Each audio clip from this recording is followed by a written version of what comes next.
नमस्कार। BA part second तालों के अध्ययन में आज हम बात करेंगे ताल झूमरा की। इसमें 4 मात्राएं, 4 विभाग होते हैं, 14 मात्राएं होती हैं। ताली 1, 4 और 11वीं मात्रा पर होती है और 8वीं मात्रा पर खाली होता है। इसमें जो विभाग जो होते हैं उनमें मात्राओं का विभाजन 3-4 3-4 के माध्यम से किया जाता है। अर्थात पहले विभाग में 3 मात्राएं, दूसरे विभाग में 4 मात्राएं, फिर उसके बाद तीसरे विभाग में 3 मात्राएं, उसके बाद चौथे विभाग में 4 मात्राएं। सबसे पहले इसका जो पहला प्रकार है वह धिन धा त्रिक धिन धिन धा त्रिक तिन ता त्रिक धिन धिन धिन तिरकिट त्रिक। इसे ताल के जो बोल हैं, त्रिक वर्ड जो है, इसे तबले पर तिरकिट में बजाया हुआ पाया जाता है। इसमें जैसे हमने धिन धा त्रिक लिया, धिन धा त्रिक के बजाय जो तबले पर जो बजेगा वो धिन धा तिरकिट, इस तरह से लिया जाता है। इसका जो ठेके का दूसरा जो प्रकार है वह है धिन धागे तिरकिट धिन धिन धागे तिरकिट तिन तागे तिरकिट धिन धिन धागे तिरकिट। यह दूसरा प्रकार है। और इसका अब हम तीसरा जो प्रकार है वह है धिन धिन ना क धिन धिन धागे तिरकिट तिन तिन ना क धिन धिन धागे तिरकिट। यह हमारा तीसरा प्रकार है। आजकल ये तीसरा वाला जो प्रकार है आजकल यही प्रचलित है और यह ताल बड़े ख्याल के साथ विलंबित लय में बजाया जाता है। और जो इसका हमने तृतीय प्रकार बताया है, इसी के आधार पर हम इसकी दुगुन, तिगुन और चौगुन करेंगे। दुगुन का पहला प्रकार हमने आपको पहली तालों में भी बताया है कि एक मात्रा में 2 शब्द, जो ताल के जो बोल हैं वह एक मात्रा में 2 आएंगे। विभाग वही रहेंगे, ताली खाली वही रहेंगे, मात्राएं वही रहेंगी, पर एक मात्रा में 2 शब्द। अर्थात इसका मतलब यह हुआ कि जो पहला जो प्रकार है इसमें 14 मात्रा की ताल है, तो 7 मात्रा में, पहली 7 मात्रा में पूरा एक ठेका हो जाएगा, फिर अगली 7 मात्रा में दूसरा ठेका पूरा हो जाएगा।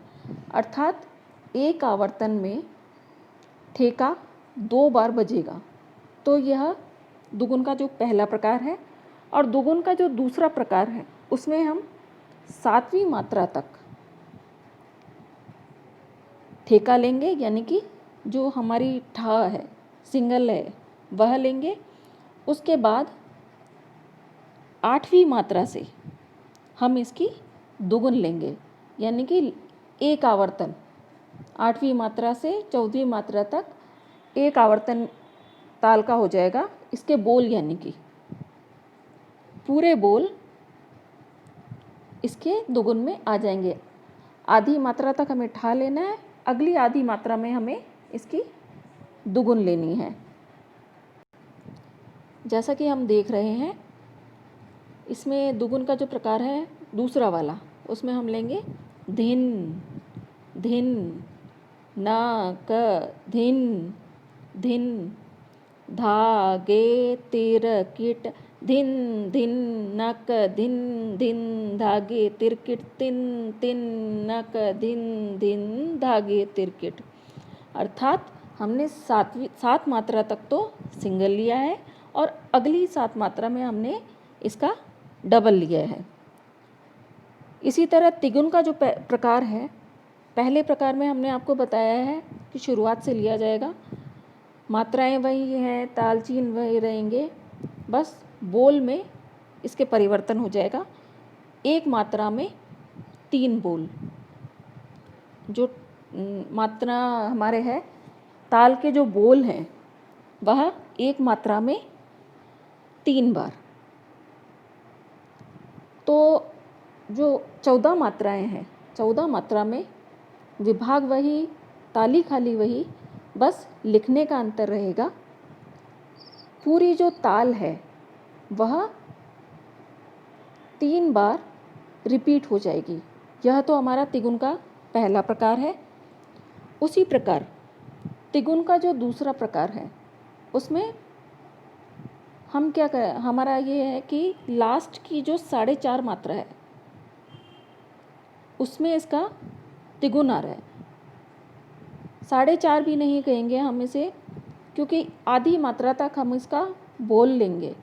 जैसा कि आप देख रहे हैं, धिन धिन, न क धिन धिन, धागे तिरकिट तिन तिन। 10वीं मात्रा पर जो हमने लिया है नक, यानी कि आधी मात्रा में तो हमने नक लिया, फिर उसके बाद हमने दुगुन स्टार्ट करी है, दिन दिन वाली जो हुई है। तो ये इस तरह से इसकी तिगुन ली जाएगी। इसके बाद हम इसके चौगुन का जो पहला प्रकार है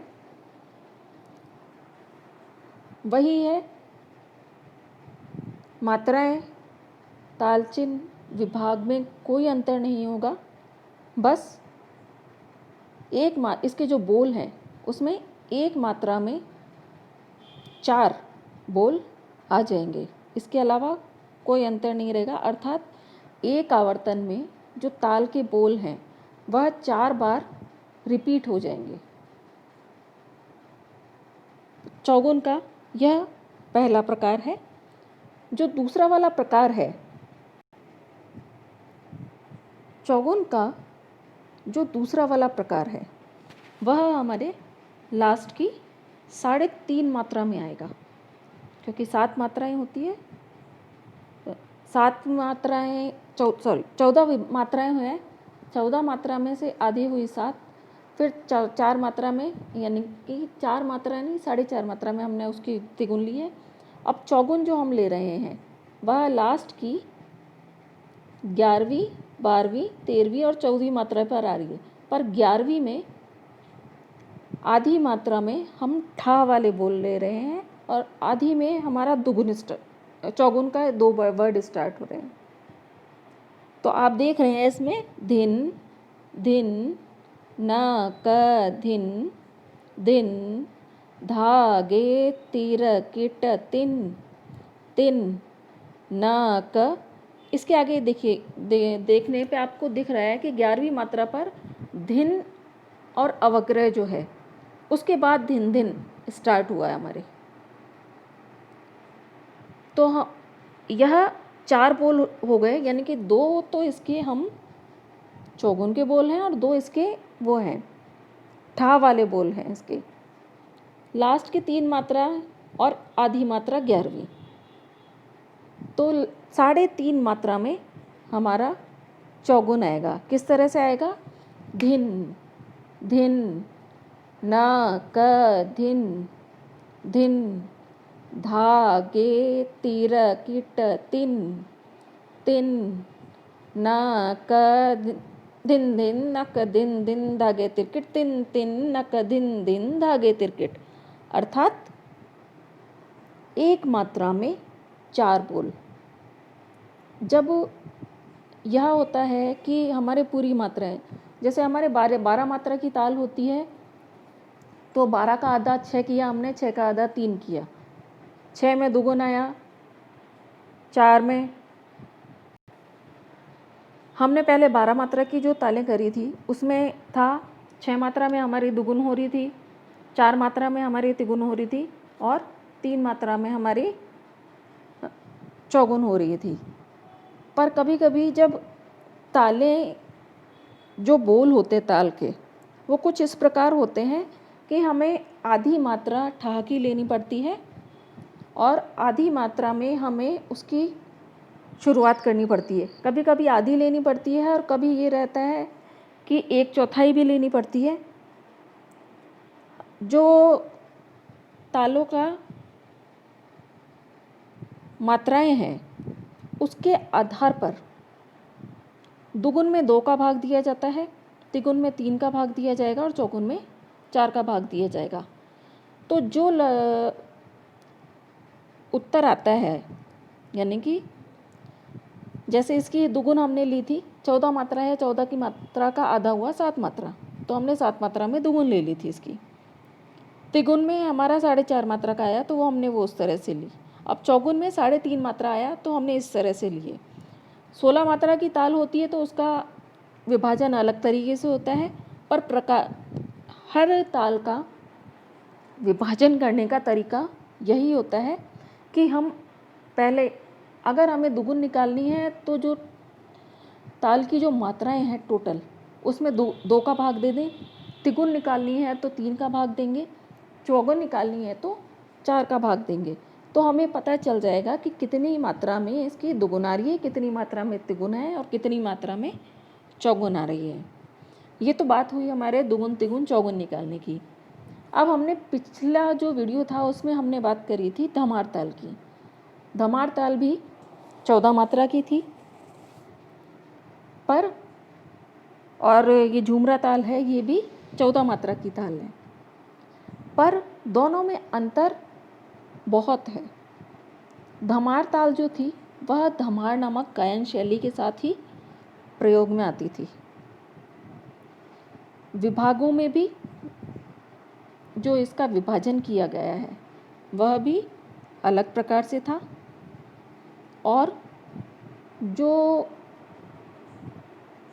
बोल थे वो तो अलग थे ही, पर मात्राएं इनकी समान थी। ताली खाली जो है वो भी इनकी समान थी, पर उसके अलावा इनकी गायन शैलियों में बहुत अंतर। धमार ताल के साथ धमार नामक गायन शैली के साथ गाया जाता था, और जो झूमरा ताल है ये विलंबित ख्याल के साथ विलंबित लय में बजाया जाता है। ये हमने इसलिए बताया है कि समान मात्राओं की ताल होते हुए भी कितना समानता होती है और कितनी विभिन्नताएं होती है।